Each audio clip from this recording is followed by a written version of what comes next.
what if?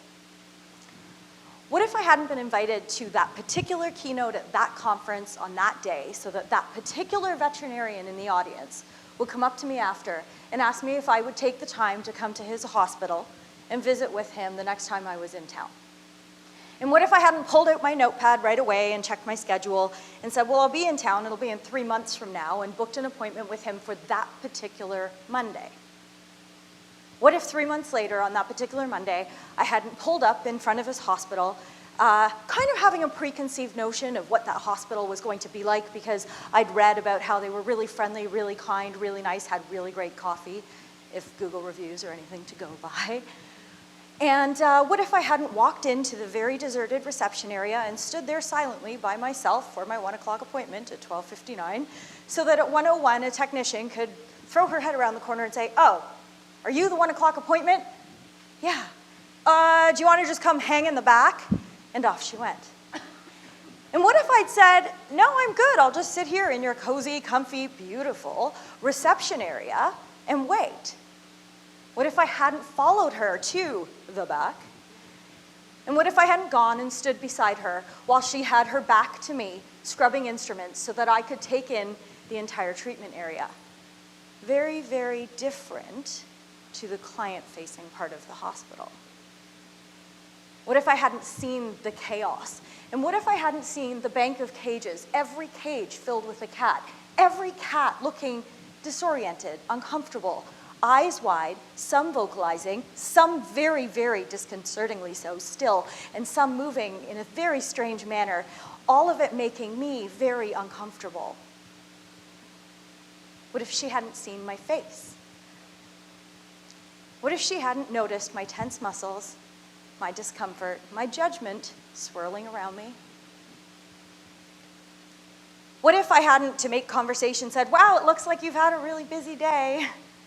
To which she responded with, yeah, we opened at 8 a.m. I was the only one here. I had to admit all of these cats. There's 17 of them. We did 10 cat neuters and 7 cat spays. And what if in that moment, the thing that jumped to the forefront of my mind hadn't blurted out of my mouth, which was 7 cat spays? God, how many spay packs do you have? To which she replied, 4. What if she hadn't stopped and looked at me for a minute, for the first time truly making eye contact, and a what if flashing across her face, as she shrugged her shoulders and she said, well, you do what you can with what you have. But what if you didn't, though? What if you did what you could within the means of what you have? What if she then continued to talk about the idea that it had only been her and the doctor there all day? That it had been crazy because he was also doing some appointments this morning? What if I was really bad at basic math? 8 a.m. to 1 p.m., 10 cat neuters, 7 cat spays, 4 spay packs. What if, as I stood there while she babbled on about, I'm not actually sure what at that point because I was trying not to listen, the laundry that was sort of off to my right started to move? And what if I was sort of like, why is the laundry moving, and hadn't walked over to investigate? And what if I had listened to her when she said, oh, don't bother with that? But I did, of course, and the little red blanket that was sitting on top of the laundry turned out to be a dog. What if it hadn't been that dog? What if that tiny, bright red from Clipper burn dog hadn't been lying on the laundry? And what if she started to go on a rant about how, and on top of everything else, animal services brought that thing off so we could shave it down because it was found wandering in the snow, covered in mats, and we're supposed to vet check it. And I leaned down and I went, hey, buddy. Hi. And he looked up. And his little old man stretches and his little tail starts to wag. And he turns his head slightly and I notice that there's a hole in his face. His gaping eye socket empty, pus covering one side of his face. His body emaciated, skin hanging off him. He's covered in lumps. His other eye has a cataract and the eyelid has some sort of mass growing on it. And I looked at him and I gave him some little snuggles on his face and his head, and I went really low and I said, I'm really glad you're here. I'm really glad you're at the vet's because they're going to fix you right up.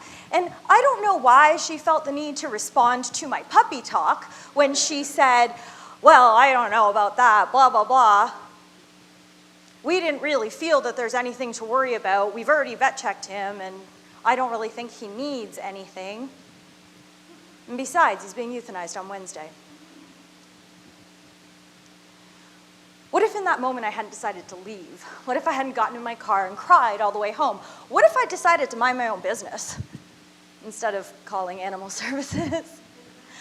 What if when I called animal services, they hadn't said the dog's between 10 and 15 years old, covered in lumps, obviously some medical stuff. He is being euthanized on Wednesday at 4 p.m. He's going to be on a hold, waiting for an owner that is obviously never going to come.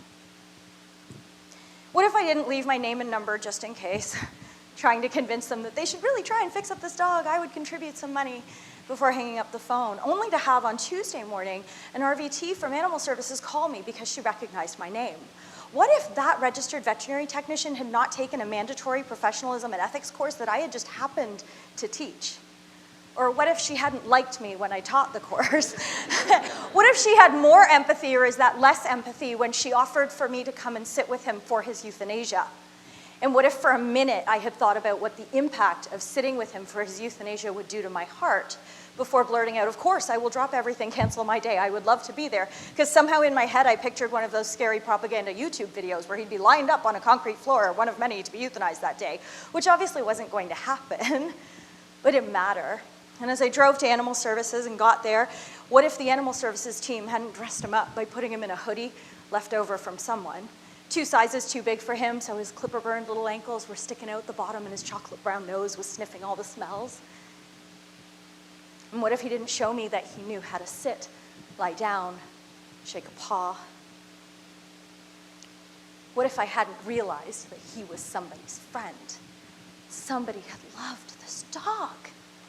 And what if the registered veterinary technician hadn't run out of the room and then run back in to say, I found a way to write him off, but you have to take him with you right now. And what if for a minute I had thought about my own pets, my heart dog, my shepherd from school in a wheelchair, my cat and my 2 rabbits all very broken because that's what we bring home. What if I had thought about that as I walked him out to my car, watched him urinate pure blood on the snowbank and put him in the car anyway? What if when I got him home we hadn't gone, is your name Max? Are you Buddy? Are you Fluffy? Are you Jack? Jack? Jack? What if we hadn't guessed and gotten it right that his name was Jack? And what if in that moment Jack hadn't become my Jackson? What if the next 4.5 years I hadn't realized that I was going to have a very special friend who would see me through a lot of things, who would see me through the death of my heart dog? What if I hadn't realized that I would get to be there for him through his heart murmur, splenectomy, cystotomy, biliary mucocele, cholecystectomy, and enucleation of his other eye, right? The point of the story is not this, though. Honestly, Jackson probably should have been euthanized. Dogs die every day. It's what about all of the what-ifs that had to cross paths in order for me to cross paths with him? And here's the other lesson I learned, of course. What if I didn't judge? What if it wasn't about that hospital? What if that hospital and the people in it had had different opportunities, different mentors, different leadership, different guidance? What if they had had a tribe? What if I shouldn't have been so quick to think about, not just professionally, but personally, all of their what-ifs? Because my guess is even in this room personally, although we are all having a great time and put on a great face, several of us have what-ifs going on in the background. If you think about all of your moments, all of the incredible things that have come together for you, all of the moments you've had where you've been particularly proud or happy or sad, where you've had a revelation or where you've had an aha moment, think about all of the what-ifs that had to come together to present you with that opportunity so that you could seize it and take a chance. Think about all the what-if moments and all of the opportunities that you might have missed in being anchored to something negative. There is a pun there, I realize. We often get anchored to a negative instead of being anchored to a positive. Often. We often worry about what other people are doing when they're not like-minded anyway. And we waste what little energy we have instead of focusing on the positives and the people who are like-minded. We came here to learn, develop, to grow. What if we could learn from our mistakes every time?